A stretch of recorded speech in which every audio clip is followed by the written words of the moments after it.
Est-ce qu'on arrive à la fin du modèle économique des créateurs sur YouTube? En 2026, Mamie Twink, une chaîne à 2 millions d'abonnés, lance un financement participatif. Mais pas pour lancer un projet, pour survivre. 15 ans de carrière, une équipe de 10 personnes, mais depuis 3 ans, chaque vidéo leur coûte plus cher qu'elle ne rapporte. Leur diagnostic tient en une phrase: on a atteint les limites du modèle économique de YouTube. Mais en tant qu'agent, quand j'entends ça, je me pose des questions. Parce que dans les hautes sphères, Squeezie n'a pas atteint ses limites. Et Bienvenue au cabinet non plus, avec 11 fois moins d'abonnés que Mamie Twink, mais des revenus nettement plus stables. Parce que quelque chose dans ce diagnostic ne tient pas, et personne ne l'a encore dit clairement. Mamie Twink n'a pas atteint les limites de YouTube. Il a atteint les limites d'un modèle économique qui n'a jamais été conçu pour durer et qui était voué à l'échec dès le début.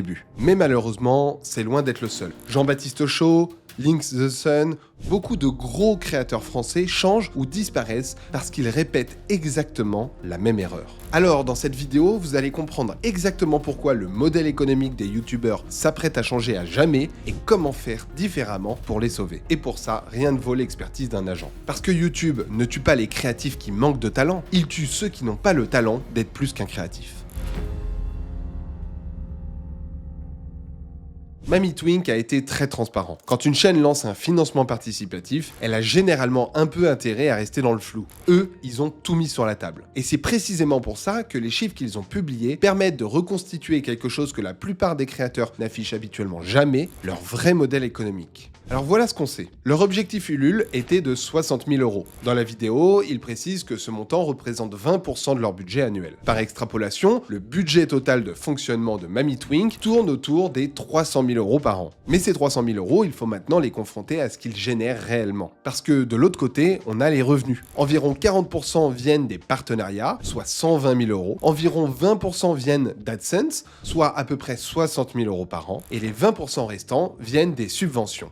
60 000 € supplémentaires, mais donc instables par nature. Au début, ce total donne l'impression d'un équilibre où charges et revenus semblent se compenser. Mais ce qui m'intéresse, c'est le ratio vidéo par vidéo, parce que c'est à cette échelle que l'équilibre se brise. En 2025, Mamie Twink a publié 9 vidéos, avec 8 d'entre elles qui ont des intégrations sponsorisées, et donc proportionnellement aux 40% de revenus générés par les partenariats, on peut en déduire que chaque partenariat leur a rapporté en moyenne 15 000 €. AdSense ajoute environ 4 000 à 6 000 € par vidéo, soit 19 000 à 21 000 € de revenus générés pour chaque production. Le problème, c'est que selon mes estimations, une de leurs vidéos leur coûte environ 40 000 € à produire. Le déficit par vidéo serait donc d'environ 20 000 €. Sur une saison de 8 vidéos, cela représente 160 000 € de pertes structurelles annuelles comblées par des subventions, des aides externes et maintenant le crowdfunding.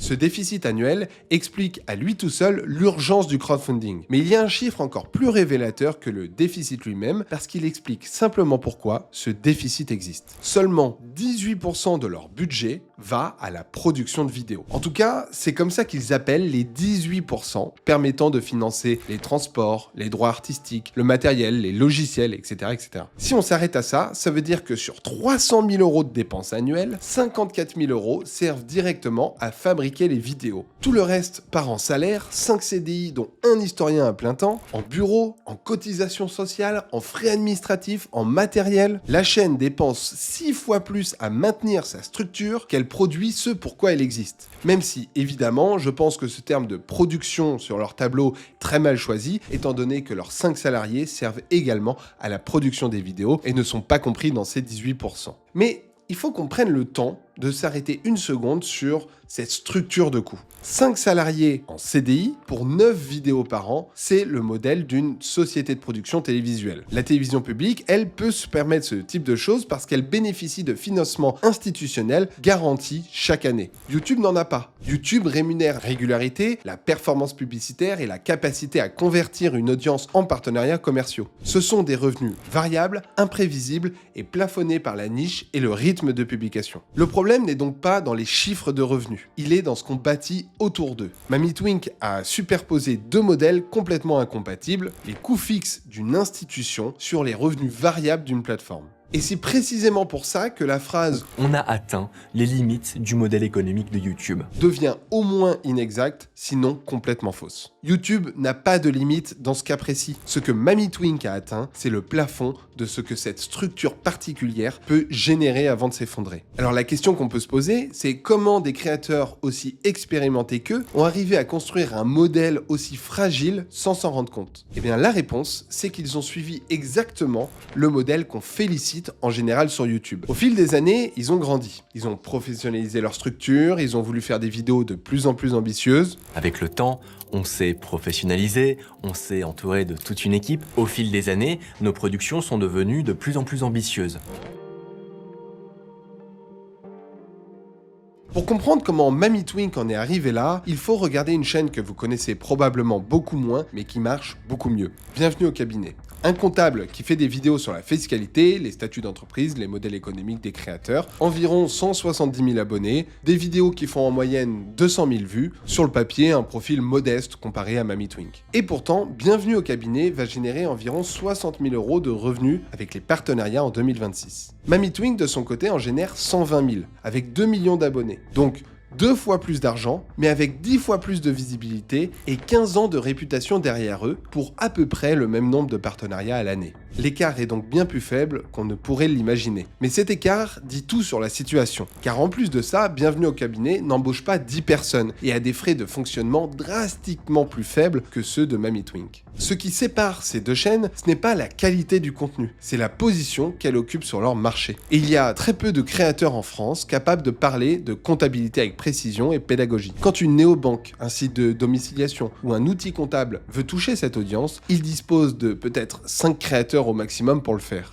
Bienvenue au cabinet est dans cette liste. La loi de l'offre et de la demande fait le reste. Peu d'offres veut dire demande concentrée et donc les prix augmentent. MamiTwink évolue dans une configuration inverse. L'histoire grand public intéresse beaucoup de marques généralistes, mais le problème c'est également que beaucoup de créateurs couvrent ce sujet-là. La concurrence sur les partenariats est forte, les tarifs sont tirés vers le bas et le volume de vues nécessaire pour convaincre un annonceur est élevé. Et malheureusement pour eux, la qualité de production n'y changera rien. Ce n'est pas une critique du contenu de MamiTwink, c'est une réalité de marché qu'aucune de leurs excellentes vidéos ne peut modifier. Et c'est précisément cette réalité de marché qui rend la question des charges si déterminante. La question que j'aime poser aux créateurs que j'intègre dans mon agence, c'est souvent la même. C'est est-ce que vos charges augmentent plus vite que votre chiffre d'affaires? Si la réponse est oui, peu importe la qualité de ce que vous produisez, vous allez droit dans le mur. MamiTwink a construit une équipe de 10 personnes sur la base de revenus qui n'ont pas suivi la même trajectoire. À partir de ce moment-là, chaque vidéo supplémentaire aggrave le déficit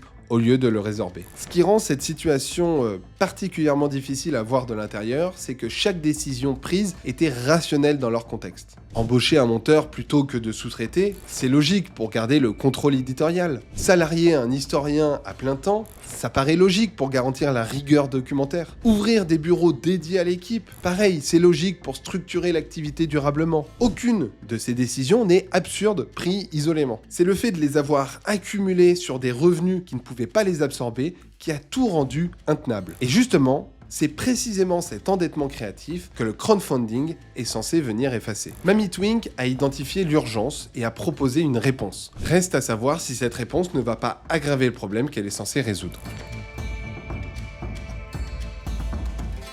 Pour comprendre si ce crowdfunding est une bonne idée, il faut d'abord comprendre à quoi cet outil est réellement conçu. Le crowdfunding existe pour financer un projet précis, délimité dans le temps, avec un livrable identifiable. Une exposition, un album, un documentaire unique. Il permet à une communauté de cofinancer quelque chose qu'elle n'aurait pas eu autrement. C'est un contrat assez clair. Vous donnez et vous recevez quelque chose de spécifique en échange. Ce que MamiTwink propose ne correspond pas à cette définition. Ils demandent 60 000 € pour que leur saison 2026-2027 puisse exister. Pas un projet particulier, juste une année de fonctionnement. Et ça, ce n'est pas du crowdfunding au sens strict. C'est une mutualisation des charges de fonctionnement entre la chaîne et sa communauté. Et cette nuance, elle a des conséquences directes sur les chiffres. Sur 60 000 € collectés, 20% partent en TVA, soit 12 000 €. La commission du LUL représente 8%, soit 4 800 € supplémentaires. Les contreparties prévues absorbent environ 10% de la somme, soit 6 000 €. Il reste donc autour de 37 200 € qui arrivent réellement dans les comptes de la chaîne. Sur un budget annuel de 300 000 €, ce montant couvre environ 45 jours de fonctionnement. Ce n'est pas inutile, mais ce n'est pas non plus ce dont Mamie Twink a besoin, je pense, aujourd'hui, pour régler leurs problèmes structurels. Et il y a également un autre risque que personne ne formule clairement. La confiance d'une communauté est une ressource à usage limité. Quand une chaîne associe ses abonnés pour financer une année de fonctionnement, elle contracte une sorte de dette symbolique. Si l'année suivante nécessite une nouvelle campagne, la communauté commence à se demander si son soutien sert à quelque chose. Et à partir du moment où cette question est posée, la dynamique s'inverse. On ne soutient plus par enthousiasme, mais on soutient par culpabilité. Jean-Baptiste Chaud a vécu une version différente de ce même problème. 12 ans sur YouTube, un modèle pensé pour préserver l'indépendance éditoriale, 0 partenariat pendant les 5 premières années, et puis progressivement, l'équation a changé. Pendant 3 ans, il a investi 6 000 € de sa propre poche chaque année pour maintenir son équipe et continuer à produire. Sa formule, pour le résumer, était simple: je suis obligé d'arrêter d'exercer mon métier pour économiser et pour pouvoir investir. Il a finalement accepté les intégrations après 12 ans de refus, pas par opportunisme, mais par nécessité arithmétique. La trajectoire est différente de celle de Mamie Twink, mais le mécanisme sous-jacent est identique. Une structure pensée par une certaine idée de la création, confrontée à des revenus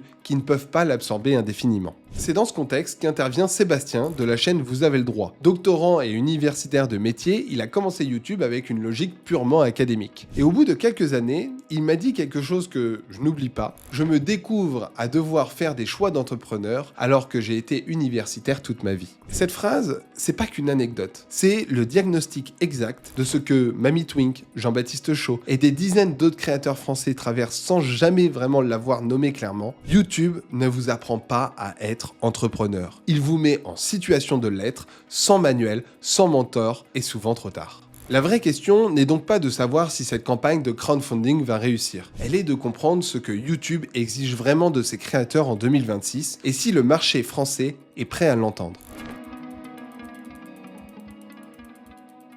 En 2026, le YouTube français entre dans une phase que beaucoup n'ont pas anticipée. Le marché français se professionnalise, la concurrence s'intensifie et les algorithmes favorisent les chaînes capables de maintenir une cadence de publication élevée. Selon l'analyse de Fuse, créateur de contenu jeux vidéo qui observe ce marché depuis plus de 10 ans, le revenu médian des YouTubeurs va baisser dans les prochaines années. Non pas parce que YouTube se dégrade, mais parce que les vues vont se diluer entre un nombre de créateurs qui ne cesse de croître. C'est une analyse que je comprends, mais que je ne partage pas entièrement. Oui, le RPM, donc ce que YouTube verse à chaque créateur pour 1000 vues, va probablement baisser, parce que la dilution des vues est un phénomène réel. Mais ce que cette analyse ne prend pas suffisamment en compte selon moi, c'est ce que YouTube construit en parallèle. La plateforme aujourd'hui développe des outils qui vont permettre aux créateurs de monétiser via des intégrations publicitaires interchangeables sur les vidéos, l'ensemble de leur catalogue disponible. Des vidéos publiées il y a 3 ou 5 ans qui continuent de générer des vues et qui pourront désormais être attachées à de nouveaux partenaires.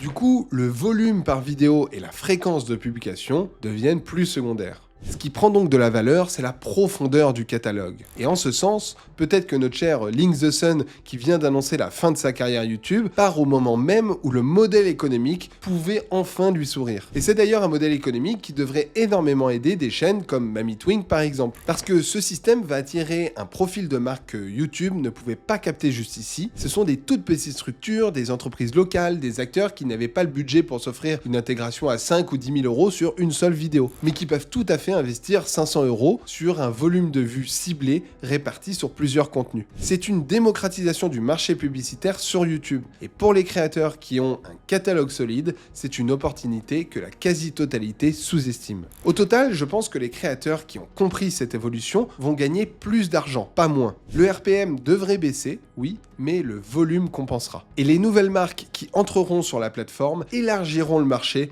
plutôt qu'elles ne le satureront. Parce que ce que YouTube récompense, en réalité, ce n'est pas la créativité brute, mais ce n'est pas non plus le contenu poubelle. C'est la capacité à convertir une audience en valeur économique de manière régulière et prévisible. La niche, la cadence et la lisibilité commerciale d'une chaîne, voilà ce qui détermine sa viabilité en 2026. Popsley en est l'exemple le plus clair dans les talents que je représente. Il publie des formats simples, produits rapidement, avec des sponsors bien ciblés. Ses vidéos les moins ambitieuses financent les projets les plus lourds qu'il veut réaliser. La créativité n'est pas sacrifiée, elle est rendue possible par une mécanique économique qui tourne. Et c'est l'inverse exact de ce que Mamie Twink a construit. Mamie Twink a mis l'ambition documentaire au centre et a espéré que les revenus suivraient. Popsley a mis la rentabilité au centre et utilise cette rentabilité pour financer l'ambition. Ce n'est pas un jugement sur la qualité respective des contenus, c'est une déférence de séquençage. J'ai un créateur qui m'a contacté une fois, 2 millions d'abonnés sur TikTok en 2 mois, un profil en croissance réelle. Quand je lui ai demandé combien il vendait ses partenariats, il m'a répondu entre 50 et 150 euros. Il était paysagiste de métier. Et je lui ai expliqué que son tarif marché était plus aux alentours de 5000 euros par vidéo. Quelques mois plus tard, il a arrêté son métier et vivait de son compte TikTok. La sous-valorisation n'est pas une fatalité. C'est une conséquence directe du manque d'informations économiques sur un marché que YouTube ne cherche pas particulièrement à rendre transparent. Si Mamie Twink était dans mon agence, voilà ce que je leur dirais. Pas de révolutionner leur contenu, il est excellent, mais de séparer leur modèle en 2 niveaux. Premièrement, un format régulier, moins coûteux, qui génère de la cadence et des partenariats prévisibles. Et des documentaires d'envergure, moins fréquents, financés par les marges dégagées au premier niveau. Peut-être un Patreon mensuel pour leur communauté fidèle, à la place d'un crowdfunding annuel sous pression. Et progressivement, des charges variables plutôt que des charges fixes pour les profils qui ne nécessitent pas une présence permanente. Ce n'est pas une question de talent, c'est une question de structure. Et la structure, YouTube ne vous la donne pas. Il vous met en compétition et laisse le marché décider qui a compris les règles. Mamie Twink va s'en sortir pour cette année. Leur communauté est réelle, leur contenu est excellent et la campagne a déjà atteint d'ailleurs leur objectif au moment où je tourne cette vidéo. Franchement, je les félicite pour ça. Mais toute cette histoire ne parle pas vraiment d'eux. Elle parle de tous les créateurs français qui construisent en ce moment une structure similaire, des équipes, des ambitions documentaires, des charges qui s'accumulent sans avoir jamais modélisé si leurs revenus pouvaient les absorber. Ceux qui pensent que la qualité est une protection suffisante, ceux qui croient de bonne foi que YouTube finit toujours par récompenser les meilleurs. YouTube ne récompense pas les meilleurs, il récompense ceux qui ont compris comment YouTube fonctionne et qui ont organisé leur modèle autour de cette réalité, pas en dépit d'elle. Le constat que je fais là, il n'a rien de cynique. C'est une règle du jeu que personne ne vous explique clairement à l'entrée. Et le problème, c'est que la plupart des créateurs la découvrent au moment où ils n'ont plus les moyens de s'adapter. La preuve, Mamie Twink a mis 15 ans à se retrouver là. Jean-Baptiste Chaud en a mis 12. D'autres y arrivent en 3 ans. La trajectoire varie selon les créateurs, mais la conclusion reste la même.